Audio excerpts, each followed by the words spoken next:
이제 아까 이제 그 도학과 관련된 부분들은 사실은 그 외에도 더 뽑을 수 있는 그런 주제들이 있어서요. 그런데 그것을 뭐 이번 시간에 그리고 이 페이지 안에 다 담을 수가 없어요. 그래서 이제 중요한 것만 일단은 이제 간추려서 여러분들께 소개를 드리는 겁니다.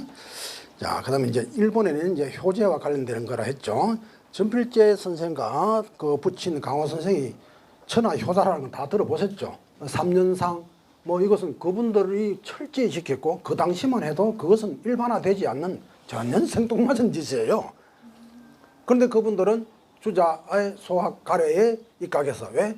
그분들은 거기에 뜻을 둔 학자들이기 때문에 그것을 몸소 실천해야 되기 때문에 그래서 3년상 등 그 가래에 의거한 그 예법을 다 행한 겁니다. 그거 자체가 벌써 이미 철저한 어떤 도학 정신에 무장이 되어 있고 그것을 실천하고 또 저변에 확대시키기 위한 구체적 노력의 시발점이죠. 굉장히 사실은 그 부모님께 효도하는 그게 뭐가 대단해. 형제간에 우애 있게 지내는 게 그게 뭐가 대단해. 그렇게 말할 수도 있겠지요. 그 이론을 좋아하는 사람은 그렇게 말할 수 있겠어요. 그 시시한 소리 그거 누구나 다 아는 소리 왜 그렇게 하고 있어. 그게 무슨 철학이요. 그거 아무것도 아니에요. 근데 그거 만약에 세상에서 그것이 없어져 버리면 자 우리가 결혼하기 전에는 부모 그다음에 부모를 제일 먼저 만나고 그다음에 형제를 만나게 되죠. 그건 천륜이죠. 그다음에 이제 결혼을 하면 이제 배우자를 만나게 되죠. 그때부터는 이제 여사하면 앞에 걸 잊어버릴 가능성이 많아지지. 더 지새끼 놓고 나면 더 심해지죠. 그러나 그 부모와 형제라고 하는 이 근원적인 이 천륜이라고 하는 것은 어떤 상황에서도 저버리면 안 되는 거예요. 저버리기 쉽기 때문에 자꾸 그것을 강조하는 거야. 이게 오늘날 같은 경우 어떻습니까? 이런 이제 어르신들도 있지만, 다 모두 이제 효자들이시겠지만, 그분들이 효자라고 한다면 다 이 전필재의 영향을 받은 거라고 생각하시면 돼요. 우리 조선 사회가 그래도 후대 전필재 이후로도 효제를 굉장히 중시했어요. 후대 이제 이론에 강한 그런 철학자들도 전필재의 도학을 바탕으로 하고 그것을 하려고 그렇게 노력을 했었어요. 자, 연세가 들었는데 자식이 효도를 안 한다, 즉 내팽개 친다 이러면 이거는 어디에 그러면 어른들은 어디에 의지를 하는 겁니까? 요즘은 또 그 노인 폭행 중에서 존속 폭행, 특히 자식이 제일 많이 부모 때린다고 하더라고. 허허. 이거는 뭐 소크라테스도 필요 없고 이거는 무슨 노자도 필요 없고 아무리 고매한 천리를 가졌다 해도 이거는 아무 의미가 없는 거예요. 이렇게 되었을 때는 그리고 그거 하지 말자고 별것도 아닌 누구나 아는 그러한 이야기들을 전필재가 계속 이야기한 거예요. 아버지 때부터. 이 의미가 큽니까 작습니까? 철학사 다 갖다 세상에 있는 철학사를 다 해도 이 효제 한마디에 못 이깁니다. 바로 이게 도학입니다. 이게 아시겠죠? 자, 그에 대해서 전필재 시문에 쭉쭉 읊어놓은 게 많이 있습니다. 자, 그래서 이제 그 부분은 일단은 제 유인물 보시고 읽어보시면 또 알 수가 있어요. 이제 그 다음에 2번으로 가서 이 수심에 해당하는 부분, 결국 이제 마음 수양입니다.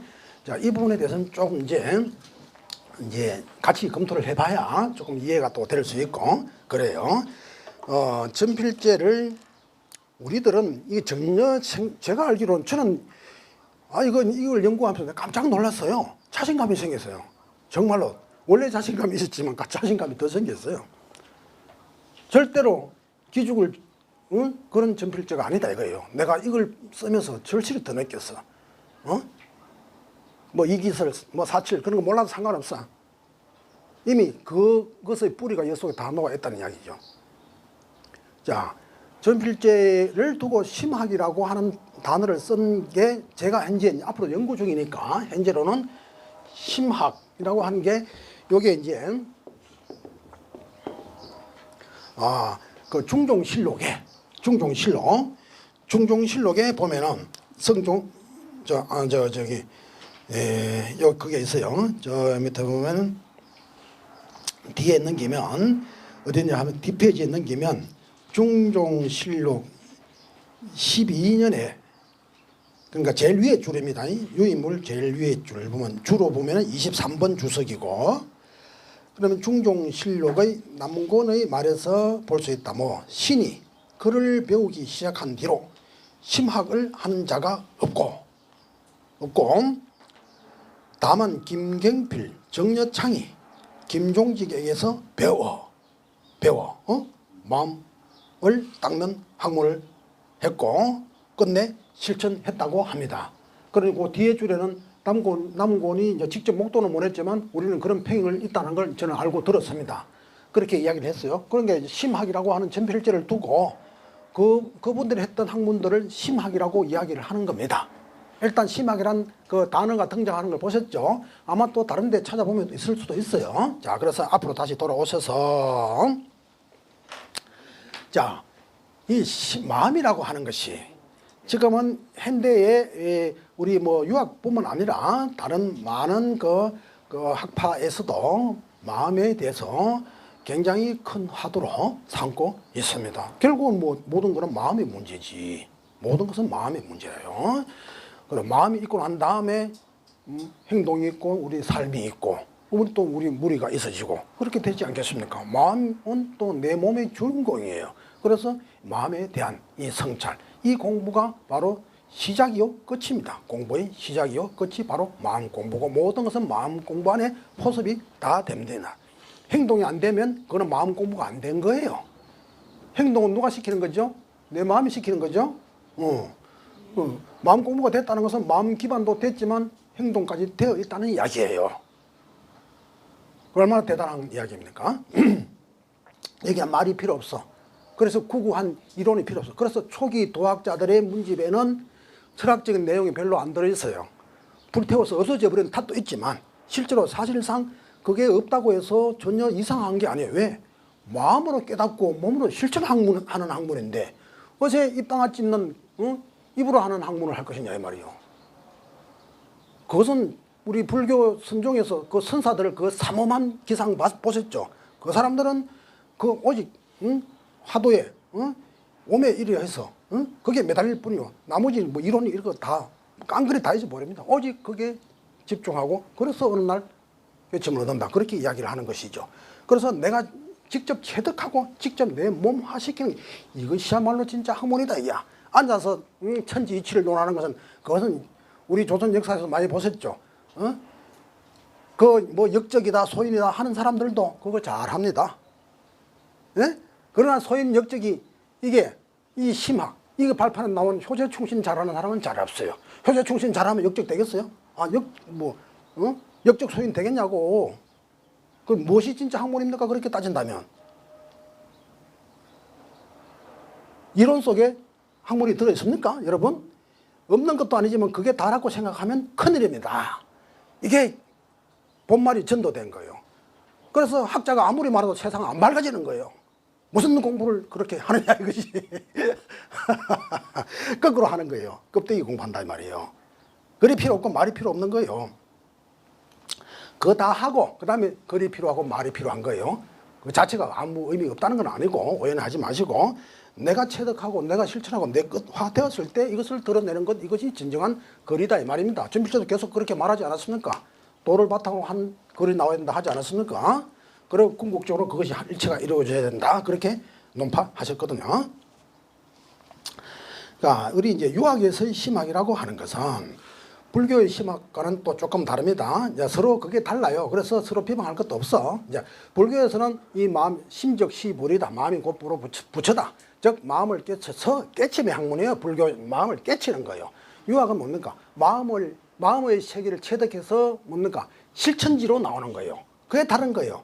즉 한마디로 말하자면 불교는 마음 깨침, 유학은 뭡니까? 마음 실천. 바로 요게 핵심이에요. 그 유학은 실천하는 학문입니까? 이론 학문입니까? 그렇죠. 그럼 답이 다 나왔잖아요. 무슨 말을 할 게 더 없어요, 사실은. 자, 이 유교 심학에 있어서는 이제 우리는 주자는 이렇게 말합니다. 16자 심전, 16글자 심전이라고 말해요. 뭐냐면 그 서경에 나와요. 인심은 위태하고 도심은 미약하니 오직 이 마음을 정밀하게 살피고 오직 한결같이 이 도심이 나의 주인공이 될 수 있도록 그것을 잘 지켜야 진실로 그 즉 진리를 잡을 수 있다.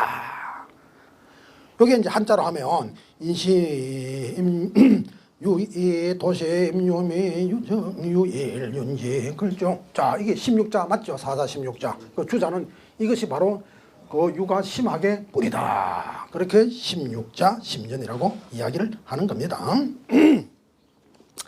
자, 그렇게 됐고, 그 다음에 공자도 마음에 대해서 말씀을 하셨어요.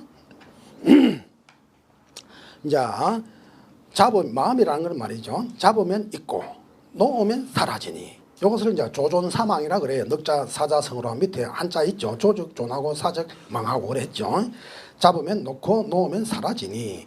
수시로 출입하여 그 향하는 바를 알지 못하는 것은 오직 마음을 잃음이로다. 이 마음이라고 하는 것은 잡으면 있고 놔버리면 어디로 10만 8천리 달아놔버려서 어디로 가버린지 몰라. 여러분 하루 중에 제정신 가지고 사는 시간이 얼마나 되는지 한 확인해 보세요. 다 넉 나가 그래 살아. 어떤 순간 또 턱 정신 돌아왔다가 정신 놓고 그냥 내 몸이 시킨 대로 하고 살잖아요. 먹고 싶으면 먹고 자고 싶으면 자고 다 그래 살죠. 그러니까 내 진짜 마음이 도심이 나를 통제하고 사는 순간은 몇 순간이 되느냐. 얼마나 중요한 공자는 말씀이 그게 아차 하면 이거는 간다 이거예요. 출입무시라. 출입하는 것이 무시로 해. 누구 나오나 노래가 무시로인가 있습니까? 이놈의 마음이 무시로 오락가락하는 거야.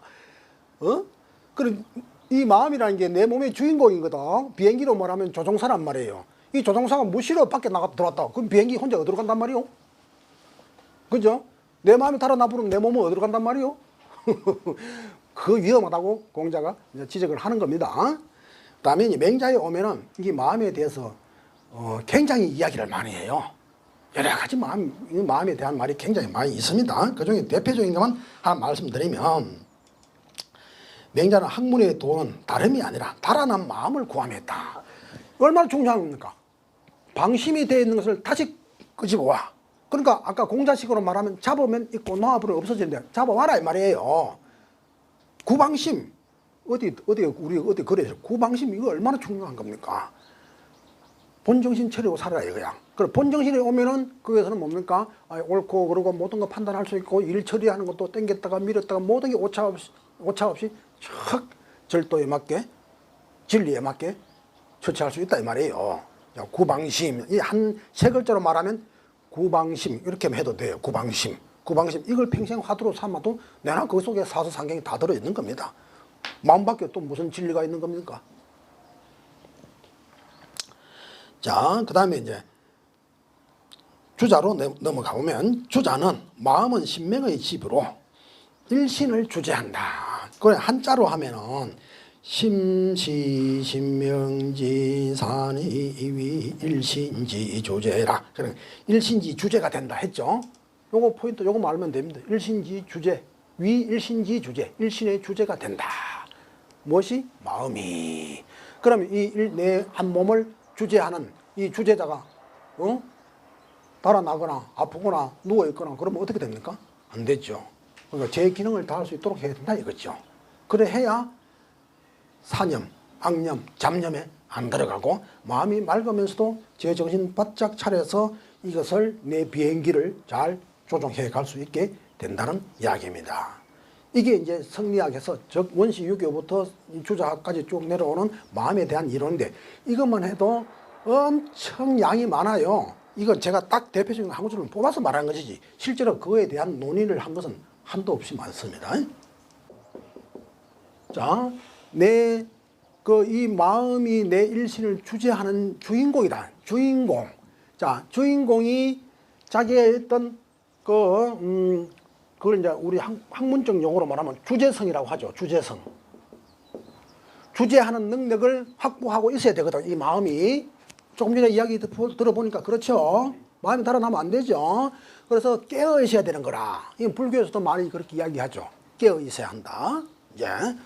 그러니까 주재성을 확보하고 있어야 돼. 그러니까 마음이 주재성을 확보한다는 것은 뭐냐면, 첫째는 그 내용적으로 순수해야 돼. 거짓이 끼어 있으면 안 돼. 마음 본체는 허하고 밝은 것이다 말이지.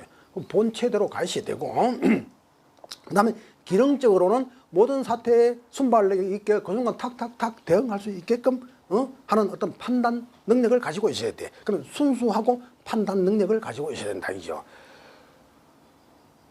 그럼 그렇게 해주는 방법이 뭐냐? 주자학에서는 그것을 거경설로 귀결을 시킵니다.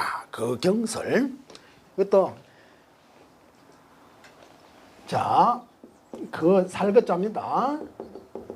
아, 시간이 참 아쉽네. 아, 이거 참 이게 한 100시간 했으면 좋겠네요.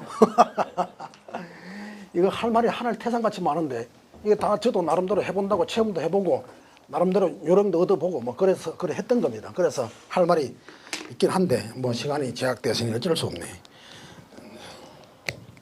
자, 거경은 원래 이제 경을 말하는 거예요. 유학 주자학에서의 즉 성리학에서의 수양론의 양대축이 있는데 하나는 궁리, 이치를 연구하는 거, 천리, 무엇이 옳고 무엇이 바른 도리인가를 이치를 연구하는 거, 그거 한 개.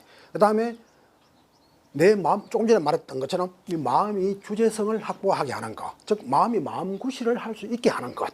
이거 요 두 가지가 즉 궁리, 거경, 이것이 주자학에서 수양론의 양대축입니다. 그러니까 이것도 사실은 서로 이어져 있어요. 궁리와 거경은 이치를 연구하려면 거경이 되어 있어야 돼. 즉 집중, 맑은 정신, 또 내 마음이 정신이 차려져 있어야 사물의 이치를 연구할 수 있죠. 그죠? 또 사물의 이치를 그러니까 궁리를 하려면 거경이 되어 있어야 되고, 궁리가 되면 이치가 훤히 밝아지면 마음의 욕망이 떨어져서 절로 거경의 상태로 또 갈 수 있다. 이게 상호 보완적인 거예요. 그러나 거기서 근본을 구한다면 역시 마음 공부에 대한 거경이 사실은 더 모든 걸 궁리하고 행동하고 모든 것의 주제자가 마음이기 때문에 이 주인공을 어떻게 다스릴 것인가, 이게 최대의 유학의 그 수양법의 화두이고, 모든 이론 다 포함해도 그러면 우주론 뭐 심성론 알면 뭐 할 겁니까? 그거 뭐 하자고 있는 것이죠? 결국 내 마음 다스리는 하나의 이론적 배경 도구일 뿐이죠. 그럼 이건 안 되고 저거 알면 뭐 합니까? 주객이 전도된 거죠. 그래서 공부가 잘못되면 그렇게 가면은 또 허학이 되고 많은 건데, 뭐 지금도 그런 상황들이 오히려 더 강하다고 저는 아쉽게 생각을 합니다. 자기는 안 하고 말만 많아. 문제는 그게 문제예요. 그게 허학이에요. 이렇게 하다가 내가 너무 이런 말 하면 안 되는데. 자, 그렇습니다. 진짜 공부를 해야 된다 이 말이에요. 자, 그러면 경에 거한다. 그럼 이 경이란 구체적으로 뭐냐? 간단한 겁니다. 공경하는 마음이 있죠. 공자 앞 시대는 하은주 고대 3대는 신을 공경하는 시대였습니다. 그래서 저 경자는 경신의 경으로 의미로 많이 쓰였어요. 그 다음에 공자 때로 와서는 비로소 공자도 하늘, 상제를 부정 안 합니다. 그 다음에 그 대신에 이 공경의 대상이 누구냐? 사람. 경신에서 경인으로 온 겁니다. 조금 범위가 좁아지죠. 자, 그 다음에 정자, 주자 때는 뭐가 되느냐? 사람 중에서도 사람 속에 있는 마음을 공경하는 경심이에요. 자, 그러면 공경이라는 건 뭐냐? 자, 내가 지고하신 그 신이 계신다. 그럼 당연히 엄숙해지게 되겠죠.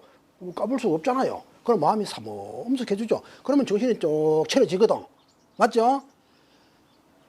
자, 거기서부터 경자의 수양의 의미가 거기에 원초적인 글자 속에 들어있는 거라. 공경하는 마음 하면 절로 마음이 추스러지고 삼엄해지고 조용해지고, 그것이 더 깊이 가면 내 본성의 밑바닥을 만나게 된다. 이게 거경 수양의 핵심이에요. 그러면 처음에 경신에서 했다가 그 다음에 사람을 대할 때 함부로 대하지 말고 참 최선을 다해서 진심으로 대하고 한 마음으로 대하고, 이거 얼마나 중요한 미덕입니까? 공자는 그걸 말했잖아요. 그게 경인이에요. 그 다음에 그게 이제 범위가 더 좁아지는 쪽으로 오죠. 마음, 내 인간의 주인공인 마음, 경심. 자, 마음을 공경한다. 이거는 이제 더 본격적인 거예요. 내 마음을 공경스럽게 한번 가져보세요. 그러면 산란했던 마음이 절로 이렇게 하나로 모여주고, 나빴던 마음, 욕심내었던 마음, 이게 쭉 사라지고 마음이 맑으면서 한결같이 집중이 쫙 이루어지게 돼요. 그러면 경은 맑으면서 지금 말로는 집중이라 그러죠. 집중이라고 하면 돼. 집중이면 하나로 모여지는 거죠. 정신 차려지는 거는 집중. 저 일에 집중하라. 정신 차리고 거기 응시하라 이 말이잖아요. 그럼 그 내용 앙념이 아니고 순수한 착한 마음으로 하나 일에 집중을 하여라. 그게 이제 경이에요. 그럼 별로 어려운 거 아니에요. 일단 말로는 이해가 되죠. 순수하고 또 그러면서 동시에 사물에 집중을 하는 거. 그게 경의 의미입니다. 자, 그러면 이거하고 전필자하고 무슨 상관이 있나? 어쩔 수 없이 우리는 이 마음의 부분 글로 남길 수 없으니까 또 다른 자료들을 통해서 이제 우리가 확인할 수밖에 없어요. 자, 그렇게 확인해 본다. 그러면 그 당시에 조선의 최고가 누굽니까? 그 당시에는 왕이잖아. 성종이 이렇게 말했다 이 말이에요. 밑에 보십시오. 성종이 말했다 이 말이죠. 뭐라고? 경은 품성이 단정하고 순일하다. 다른 이야기 안 하고 하필 이 이야기를 하는 겁니까? 그죠? 그래서 성종실록 23년 2월 7일조에 나옵니다. 여러분도 한번 찾아보세요. 자, 이 증거예요. 자, 그래서 두 글자로 말하면 원문에 보면 경품성 단순이라 했죠. 단정순일. 이거예요. 단순. 자, 그 다음에 아까 말은 이제 남곤에 이제 심학이 전필제한 데서 왔다라는 이야기 하는 그 다음에 일두 이분들이 그 심학을 전필제한테 배웠다. 전필제한테서 나왔다. 지금 일단 이야기했습니다. 자, 그 다음에 한 줄, 두 줄, 세 줄, 네 줄, 다섯, 여섯 줄에 가면 이원이라는 사람이 있는데, 이제 그 전필제가 돌아가셨을 때 시호를 청하는 그 봉상시에 이제 그 근무하면서 봉상시는 뭐냐면 이제 시호를 올리고 뭐 이런 일들을 하는 기관이에요. 그래서 이제 이원이 이제 그 봉상시에 이제 근무했단 말이에요. 그러면서 시호를 청하는 서계에 이렇게 말했어요. 선비의 습속이 밟지 않은 것은 도학이 행해지지 않았기 때문이요. 도학이 행해지지 않은 것은 사도가 스승의 도가 전해지지 않으면서 그런 하였습니다. 김정직이 비로소 정심의 학문, 마음을 바르게 하는 정심의 학문을 제창하여 후진들을 인도함에 정심으로서 근본 삼았습니다. 나오죠? 그러고 이걸 이제 이것을 다른 말로 하면 여기서는 이제 이원은 정심지학이라 해요. 정심지학. 아까 남고는 심학이라고 하고 여기는 정신지학이라고 하고 같은 말이죠. 자, 그 다음에 전필제 당시에 전필제를 제일 괴롭히고 뿐만 아니라 제자들 살인파를 제일 못 잡아먹어서 안랄한 또 한 사람들이 정치 세력들이 있었죠. 그분들이 전필제 하면 무조건 다 아니다 그래. 무조건 다 공격을 합니다. 그래 아까 이원이 저런 시호 올리는 시계를 올렸다고 해서 나중에 사화 때 이원 아마 저분도 죽었을 거예요. 이렇게 무작스러운 사람들이야 이제. 응? 그리고 그 사람들도 뭐라고 했냐면 그 정직하고 깨끗하다. 이제 그거로 말하면은 이제 뭐라고 했냐면 정직 청고 훈구파들도 전필제를 정직 청고 고자는 이 고자는 괴로울 고자 아닙니까? 아니 맑을 청자. 이게 또 무서운 글자예요. 뭐 고통스럽다 이런 게 아니고 청하는 게 극단에 가 있는 그런 모양이에요. 청고 이게 나태하고 방만한 그런 게 아니라 올곧게 서 있는 이 마음을 청고라고 합니다. 저 사람들은 다른 거 전필제는 꽝이야. 별것도 아닌 사람이야. 원래 다 그렇게 다 해놨습니다. 그런데 이거는 그렇다고 해. 그러면 뭐 어쩝니까? 우리는 아무 근거가 없을 때는 자료를 근거로 삼을 수밖에 없지 않습니까? 전필제의 정적이 최대의 정적이 이렇게 말한 거예요.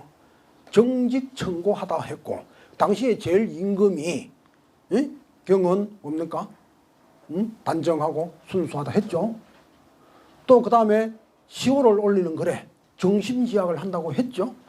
또 남곤이 이제 시끄러운 조선 전기의 어떤 학풍을 이야기하면서 심학이 전필제한테 나왔다고 이야기했죠. 이 정도면 논문을 쓰거나 뭐 하거나 충분히 근거가 됩니다. 제일 확실한 이 훈구파가 전필제를 완전히 힘들게 하고 사후까지 저렇게 낭패를 주고 제자들 노력을 다했지만 그래도 그 사람이 인정한 거를 믿어야 될 거 아닙니까? 그래. 거기서 정직, 청고 이렇게 말했거든. 그러면 안 믿을 수 없죠. 자, 그러면 정직, 청고, 정심 등등 이런 것들은 어디서 오는 것이냐? 그게 바로 아까 조선 조선이 아니라 주자학 자체에서 가장 중요하게 근본적으로 삼는 수양법 거경설 있죠. 거경을 통해야만 그것을 이룰, 여기 모두 거경에 해당하는 용어들이에요. 순일, 단정, 청순 모두 다 정심. 여러분 우리 대학 여러분 좀 보셨죠? 정심이란 책. 8조목 중에 경물취지 성의정심 나오죠? 성의정심 수신제가 치구팽천할 때 그때 정심은 제가 이제 학생들한테도 이야기하지만 이 정심은 마음을 그냥 이렇게 착하게 도덕적으로 바르게 가진다는 그런 의미만 가진 게 아니다. 이 발열정이라고 하는 것은 저울에 바늘이 있다고 한다면 저울 바늘이 언제나 이렇게 뭐 0의 지점에 이래 해야 마이너스로 가고 플러스로 가고 할 거 아니겠습니까? 언제나 마음이 제자리에 있는 게 이게 또 정심의 의미가 있다는 거예요. 아까 그게 바로 거경의 의미 아닙니까? 그래서 주자주에도 보면 정심조 밑에 거경에 대한 이야기가 나와요. 거경이 뭐라 하셨습니까? 정신 차리고 있는 거라 했죠. 마음이 주체성을 확보해서 모든 판단력의 그 어떤 중추로서의 기능을 확보하고 있는 상태를 거경이라고 한다고 했죠. 그게 정심이에요. 그건 내 이야기가 아니고 주자주에 그렇게 나와 있어요. 대학책 한번 펴보십시오. 그 정심은 여러분 그냥 올바르게 산다 이런 차원도 들어있지만 그 차원이 아니에요. 정신 차리고 있는 거예요. 그게 바로 거경 공부라. 거경 공부를 하면 정신을 차려서 이 마음이 주체성을 확보하고 있으면서 마음의 그 질적인 내용은 또 순수하고 맑을 수밖에 없지. 왜? 사특한 잡념이 안 들어오기 때문에. 그렇죠? 자, 그렇게 됐는데 그러면 그럼 전필제는 이 마음 공부를 어디서 얻은 것이냐? 우리나라의 그 심경이라고 하는 그 성리학 후대 성리학자들은 이제 소학 심경건사라고 제일 그 중요한 교과서로 여기거든요. 진덕수. 그리고 그게 한국에 들어온 것은 지금 현재 기록에는 전필제 때는 그게 없었어요. 중종 때 들어왔다고 그래. 되시겠죠? 그럼 전필제는 심경도 안 맞는데 거경은 어떻게 알고 마음 정심지학은 어떻게 했느냐? 이상하죠? 그런데 여러분 전필제 하는다 하면 딱 떠오르는 책이 뭡니까? 소학이죠. 소학은 잘 보세요. 앞에 어떻게 보면 뭐 개개문서라고 하고 옛날 이야기하고 좀 재미없어. 처음에는 그런데 잘 보면 안목을 가지고 보면 또 그런 게 그게 다가 아니야. 그 덤불 속에 가려져 있는 보옥이 들어있고 산삼이 들어있단 말이야. 가시 덤불 밑에 산삼이 들어있어. 저는 보았죠. 그 산삼이 뭡니까? 바로 그 경이에요. 가은선의 앞부분부터 가만히 보면 그 밑바닥 속에는 그 경 사상이 다 깔려 있고 직접적으로 그에 대해서 언급을 한 것도 많이 나와요. 그 책에는 이제 그 속류들의 그 어록들도 많이 들어와 있거든요. 그 예를 들어 대표적으로 그 주자학을 완성하는데 제일 큰 주자 다음으로 제일 영향력을 미친 이제 정자는 정제음숙을 이야기해요. 정하고 재개할 때 제자. 그다음에 음수. 음하고 숙자는 이렇게 약자로 쓰면 음수. 정제음숙 하면 어떻게 여기 예문은 안 썼습니다. 정제음숙 하면 저 고적자입니다. 문덕편 이거 적어 놓으세요. 심편 1이다. 1 요게 경이거든. 정자는 그것까지 이야기해요. 그럼 이게 심경에도 나오는데 소학에도 나와요. 제일 핵심들. 그러니까 그러면 마음을 집중하고 맑게 하는 이 공부를 어떻게 하는 겁니까? 궁금하죠? 종자가 말했지 않습니까? 정제음수. 자, 정제음수. 자, 정제음수. 하면 마음이 절로, 정신 차려지죠? 맹놓고 있는 그런 게 아니단 말이에요. 좀 동안 공상하는 게 아니단 말이에요. 그럼 정제음수 하면 마음이 절로 하나로 또 가다듬어져. 그럼 가다듬어진 심편유일이라 마음이 문득 하나가 된다 했다 이 말이에요. 정확히 경이란 그 글자를 가장 처음으로 가장 처음은 아닌데 아주 의미 있게 제기한 사람이 이 정인천이거든. 정작 이 말을 한 사람이에요. 그 또 경에 대해서 이 사람이 뭐라고 했냐면 주일무적이라. 주일 밑에 무적 하나에 주한다. 하나에 머무른다 이런 뜻이에요. 주인을 한다는 또 있는데 하나의 주인을 한다. 하나에 머무른다. 마음을 딱 그러니까 이른바 집중이라는 게 되는 거라. 집중이라는 게 뭡니까? 정신차림이에요. 정신차림. 일단 정신을 차리고 봐야 돼. 그래 그 차려진 정심은 그 마음은 순수해야 되고 왜 대학에도 성이 뜻이 참된다 말이야. 참된 뜻 그것이 담겨 있는 마음을 바르게 한다. 한결같이 한다는 거거든. 이해되겠죠? 정신 밑에 성의가 있어. 아니 집중하는데 도둑질 할 때도 집중하면 어떡해요? 선생님 그러면 도둑질 할 때 집중도 거경입니까? 이렇게 물어. 이놈 자식들이. 그럼 야 정신 밑에 그 성의가 있지 않더냐.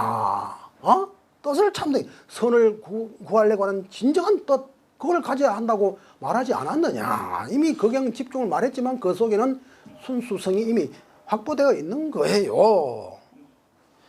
자, 그 다음에 이런 투의 말이 들어있어. 또 뭐냐 마음은 이 창자 속에 즉 내면 속에 있기를 요구해야 된다. 정작 말 소원의 가은편을 찾아보세요 있습니다. 마음은 이제 그 송대에는 어록체라는 게 있어. 이게 그 백화의 전신 비슷하게 완전 고문도 아니고 백화문도 아니고 중정한 그런 문체가 송대 선사들 어록이 있잖아요. 선거래 법담하고 할 때 그럴 때 쓰는 문체들이 정자 주자도 좀 썼거든. 그럼 강자리에 있다 그래. 창자 속에 있다는 건데 즉 마음은 내면 속에 있어야 하느니라.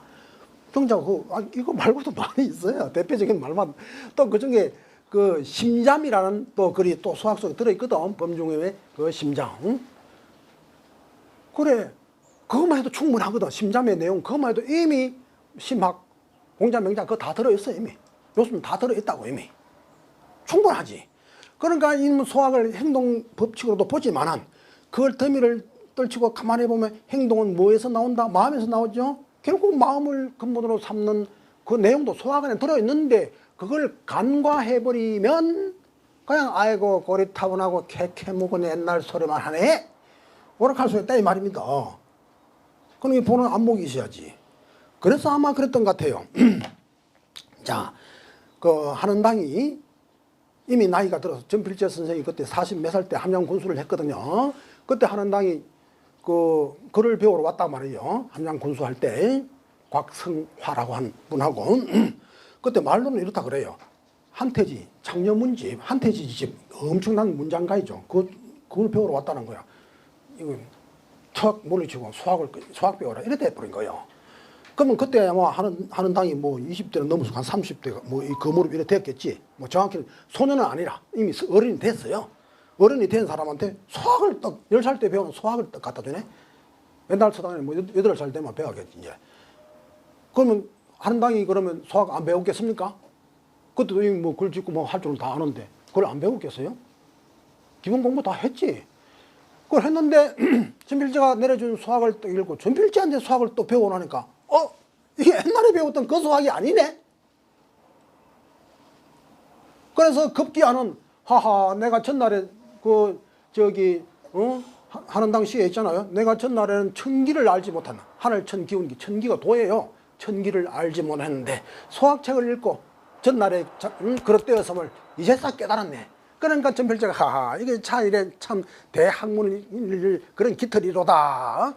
그렇게 칭찬하죠. 벌써 마치 불교의 전수 신법하는 것처럼 턱턱 선사들을 내려주는 신법을 했다는 말이에요. 못한다면 널 그걸 가지고 이렇게 하느냐고. 내가 참 복잡이 되죠. 참 그런 세계가 있다는 이야기예요. 자, 그런데 이 수학이란 책을 그냥 무시하면 안 되는 거라 문제가. 그냥 아까 말한 것처럼 그냥 뭐 허드부리한 뭐 시대착오진 예법만 담고 뭐 그런 것 그것이 다가 아니다 이게.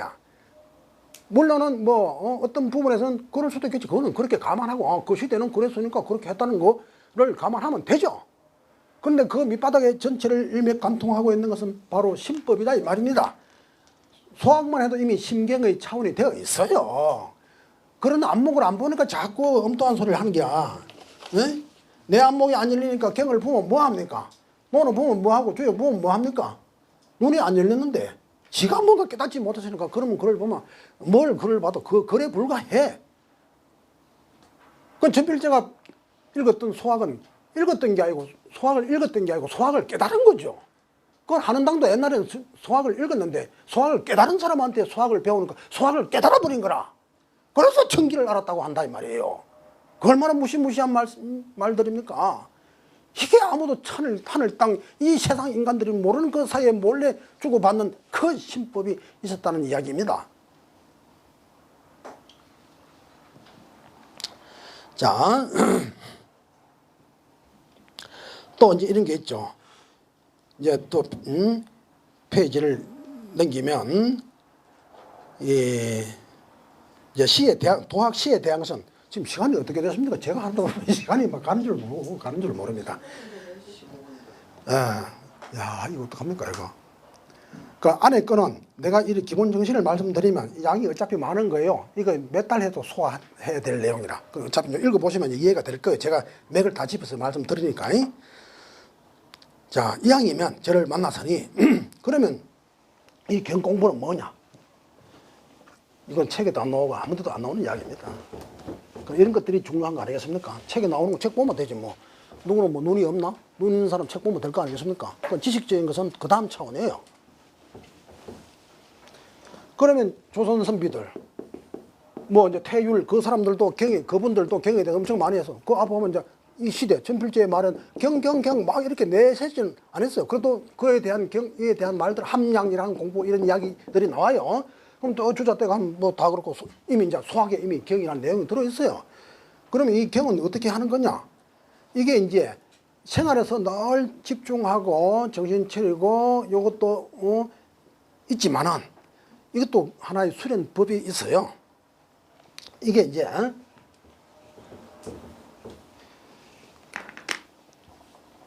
요것을 이렇게 하면 돼. 이제 일단 편의상 마음이 두 개가 있는 거라. 원래 주자는 일심설이지 이심설 말 안 해요. 그럼 내가 경험상 이 거경 공부를 하기 위해서 편의상 이게 임금 마음이 있어. 여기 신하 마음이 있고, 임금은 신하고 명령대로 신하 잘 듣죠. 그죠? 그러니까 우리 뇌도 이 전체를 관할하는 또 뇌의 부분이 있어요. 우리 뇌 판단력을 조절하는 또 뇌가 또 있다. 그 기관이 또 있단 말이에요. 자, 그러니까 이제 편의상, 자, 내가 마음이 들뜨고 막 이렇게 했을 때는 어떻게 하느냐. 우리 보통 이제 옛날 사람들 그걸 정좌라 그래. 고요히 앉는다. 정좌. 글자 쓰면 시간이 낭비되니까 고요정 앉아 정좌 공부. 그러니까 일이 없을 때 앉아서 정좌 수련을 해요. 소화기도 보면은 정명도는 니소인이라 그래. 진흙으로 소상을 만든 사람처럼 하루 종일 앉아서 진흙 사람처럼 하루 종일 정자하고 앉은 거예요. 되겠죠? 마치 불가에 참선하는 것처럼 하루 종일 정명도가. 그래, 송조 6현 중에 도가 가장 높은 사람이 정명도예요. 이 마음 공부한 이 사람을 최고로 봐. 주자 이론이 발달한 주자보다는 이 마음 닦아서 종일 정자해서 저 천리를 체득했던 저 사람을 최고로 쳐요. 그래서 선비들에서 이건 그렇게 경 공부는 그렇게 중요한 거다 이거지. 자, 그럼 이건 이제 구체적인 방법은 이렇게 하면 돼요. 저도 이제 이게 뭐 심경 배우고 권사락 배우고 그러 있는데 도대체 이게 뭐가 어떻게 하는 법은 하나도 하는 사람도 없고 뭐 어떻게 하라는 게 도대체 나중에 막 숨통이 막혀서 저는 실제적인 원래 천성이 막 이론적이보다 빨리 이 체득하는 이 자체를 좀 좋아하는 그런 성향이 있어요. 성향이지 뭐. 아니 자꾸 왜 이론만 하냐고. 응? 이론은 뭐 내가 다 알겠습니다. 그런 과언이고. 그래 뭐 내가 알겠습니다. 그런데 어떡하라고요. 그래 내가 우리 육아 중에서 이거 할 줄 아는 사람 거경 공부 정작 가만히 앉아서 마음을 수렴하는 공부하는 사람 아무도 내가 본 적이 없어요. 그래 30대 초에 한 서너 살 돼서 에라 이래가지고 안 되겠다. 그래가지고 이제 그 인근에 이제 제가 대전에 많이 살았는데 인근에 이 공부한다는 선비 어른이 있다는 말을 들어서 그분 찾아갔어요. 그러니까 그걸 물으니까 허허허 참 그 물으면 가상하다만 이거 말로 어찌 하는고 허허허 그거 묻더라고. 자기도 그 선생님도 그런 수련을 해요. 선비예요. 엄청난 학자들을 많이 길른 선비. 말하면 다 아는 사람이에요. 그래 결국 뭐 본인은 해도 이걸 막 어떻게 자기도 모르게 표현을 못한다는 이야기예요. 그래서 제가 이제 당시에 마음수련한 뭐 요가 이거 요가 하는데 참선하는데 돈 투자 많이 했어요. 그래 하다 좀 지나다 보니까 이 들떠 있는 마음을 싹 끄집어서 알로 축 내리는 거. 이 방법을 간단해 스킬 그걸 탁 터득을 해버렸지. 그래가지고 이제 나중에 내가 그걸 배우는 선생님이 이제 이 성리학에 능통했어요. 뭐 주자, 대전, 심경건사라고 그냥 쭉쭉 그냥 읽어버려요.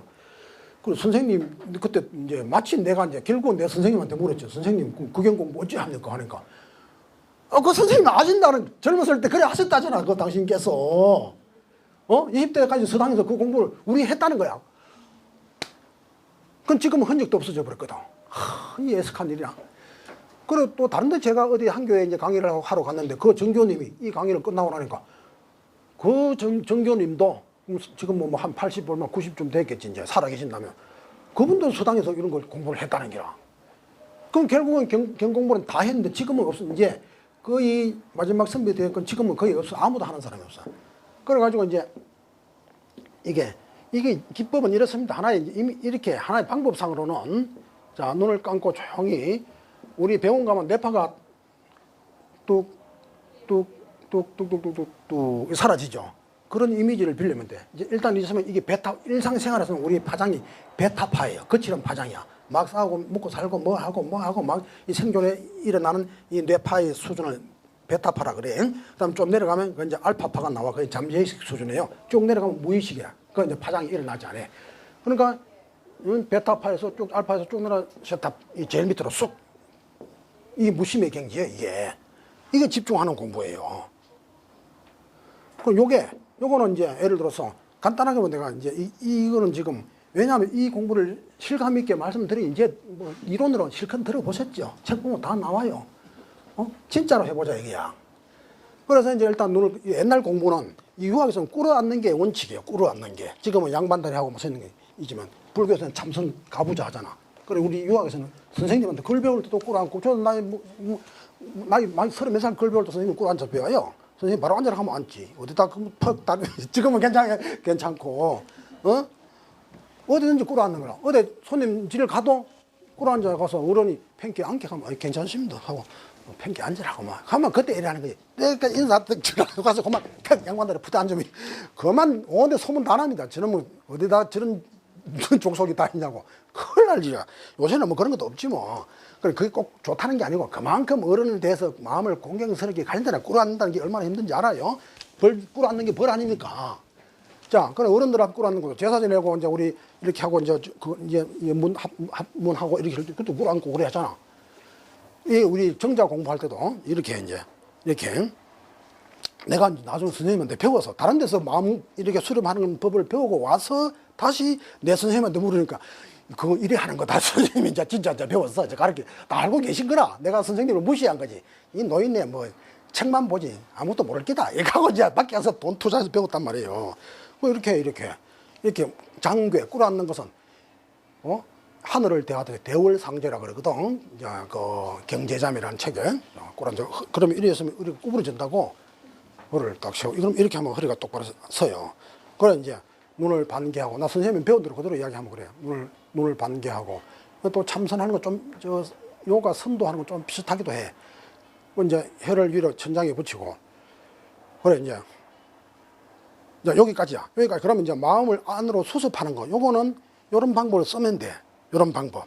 이게 기본 자세는 아시겠죠? 이러는 거. 이 정명도는 하루 종일 요렇게 있었다는 겁니다. 하루 종일. 자, 그래서 자, 마음 수습하는 건 눈 감고 스스로 이렇게 해보면 돼. 자, 예를 들어 여러분 눈을 감아 보십시오. 참 시간이 아쉽습니다. 눈을 감았다. 자, 제가 숫자를 낮출수록 여러분 마음이 점차 더 고요해진다고 그렇게 암시를 하세요. 자, 주인 마음이 야 고요해져라 하는 그 아래 신하 마음이 조용조용해지는 겁니다. 자, 눈을 감으시고 자, 5. 자, 마음이 점차 고요해집니다. 네.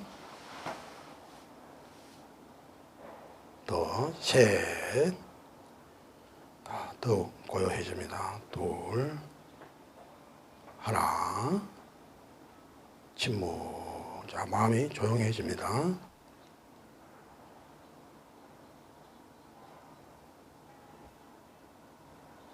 침묵. 다시 더 깊게 5. 넷. 셋. 2. 더 침묵. 하나.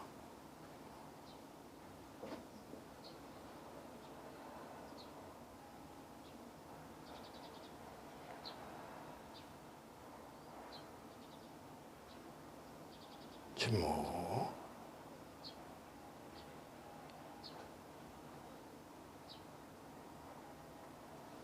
자, 이제 깨어납니다. 하나, 둘, 셋, 넷, 5. 다시 한 번 더.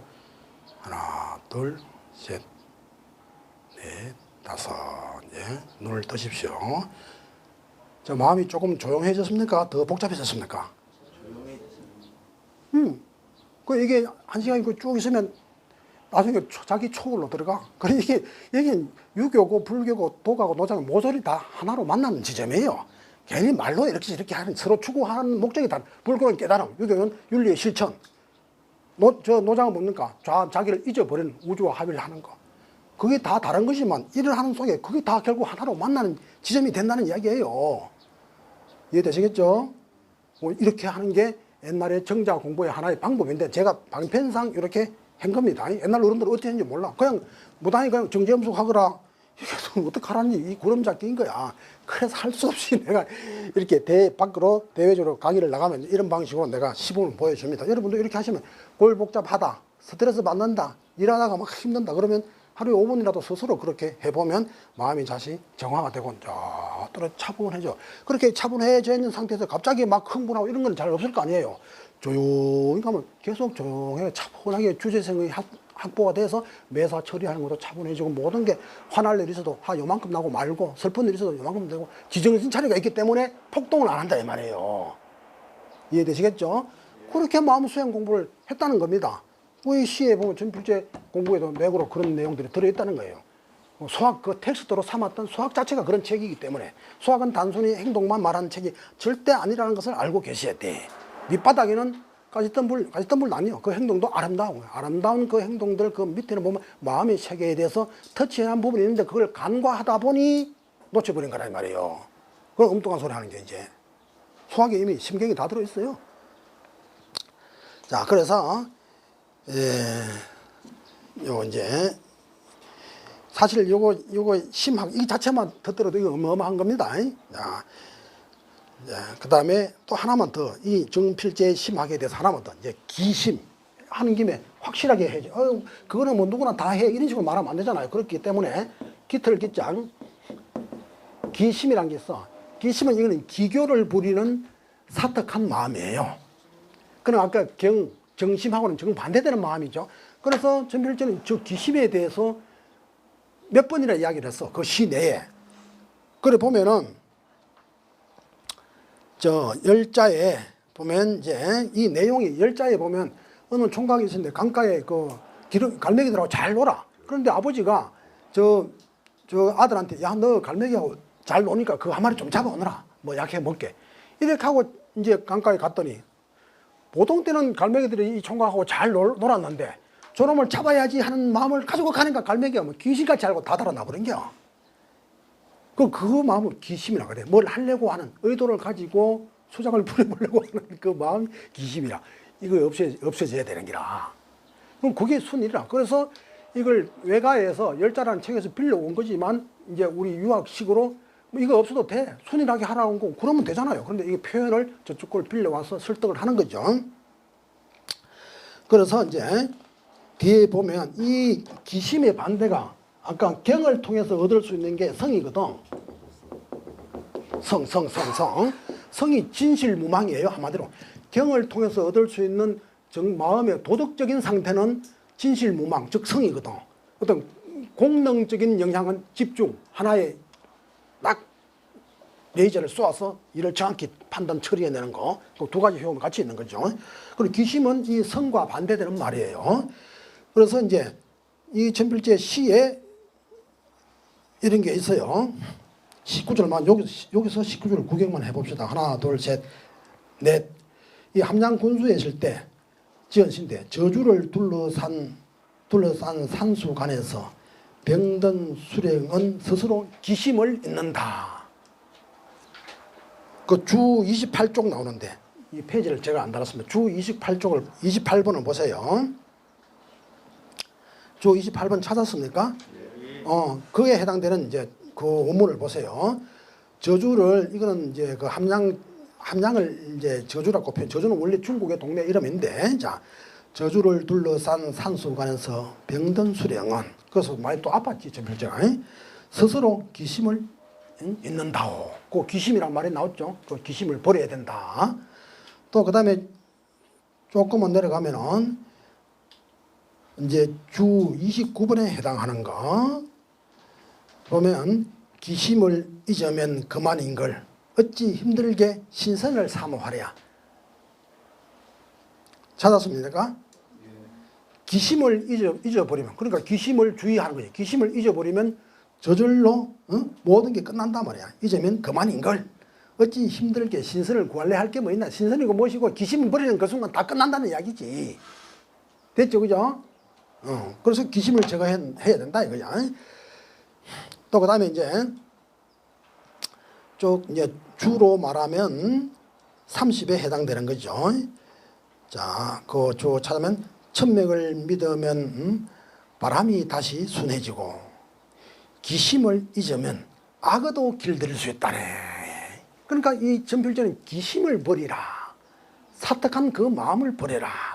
그러면 천지 만물과 일체를 이룬다. 악어도 그 무서운 사나운 악어도 길들일 수 있다고 한다 이거죠. 기심을 잊으면 저절로 모든 게 다 성인이고 모든 경지에 도달하니 굳이 뭐 애터지게 신선 구한다고 할 게 뭐 있겠느냐. 그리고 또 자신은 함양 군수할 때 산수간에서 기심을 뭘로 잊어버린다. 그런 이야기 또 한 거단 말이죠. 그래서 그 시중에 요게 지금 요렇게 제가 찾은 것은 이렇게 나와. 이것만 해도 벌써 이 사람들 한 구절만 있어도 그거 가지고 또 이야기해요. 무슨 세 개나 나왔어. 그리고 이제 마음에 대해 한 개만 더 하면 바로 이제 주의 27의 앞부분으로 다시 돌아오면 그럼 앞에 뒤에 시를 안 읽어도 요게 지금 액깃을 지금 이야기를 하는 겁니다. 그러면 이제 그러면 수제 양준과 공생 홍유손에게 주다라는 시에서 볼 수 있는데 주 27번입니다. 전필제는 이 시에서 신명을 대하듯이 마음을 맑게 한다. 저 이제 홍유손하고 저 양준에게 이제 저런 이제 가르침을 내려줍니다. 신명을 대하듯이 내 마음가짐을 가져라. 요게 이제 주자 경제자매 대월상제. 상제를 대하듯이 하라. 상제가 신명이거든. 천지 신명이잖아. 상제를 대하듯이 마음을 가져라. 즉 주자는 여기 전필제는 여기서 신명을 대하듯이 마음을 가져라. 그러면 어떻게 되겠습니까? 마음이 절로 숙연해지고 조용해지고 한결같은 경지에 도달할 수 있겠죠. 그 이제 요거 증거들에 대해서 내가 이야기를 한 거예요. 자, 그래서 뭐 시간은 이제 다 돼 버렸네.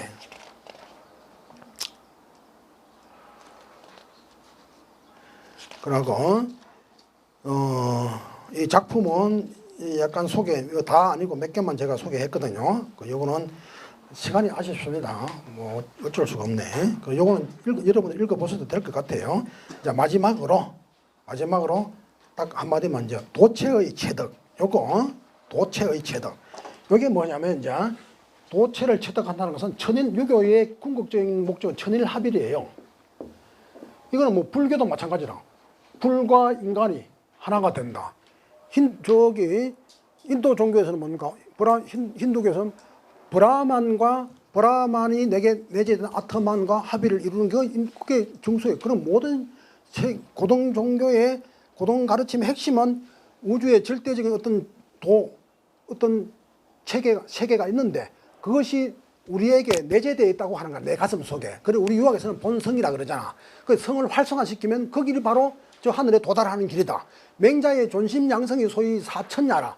내 마음을 보존하고 그 마음에 있는 마음을 보존한다는 게 경이에요. 마음을 잘 보존해서 그 속에 있는 그 본성을 잘 길러내면 그것이야말로 바로 하늘을 섬기는 마의 길이다. 이렇게 이야기했거든.